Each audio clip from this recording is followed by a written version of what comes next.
Não silencies o som da fogueira.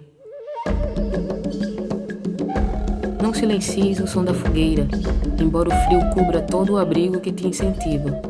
Ouça bem o lenhador, que separa a madeira e recolhe com sua língua as cinzas. Com o cobertor que cobriu suas costas, lambe e costura com seu dente a navalha. À noite, com as estrelas e com lágrimas, pensa na alma que te mantém. Dê um pau e um pedaço de cabrito para que coma, saboreie e se nutra. Não desprezes a um corvo negro e duro que pousa na sombra de um ramo. Está ciente de que um tigre pode aparecer ou um dinheiro queira inventar.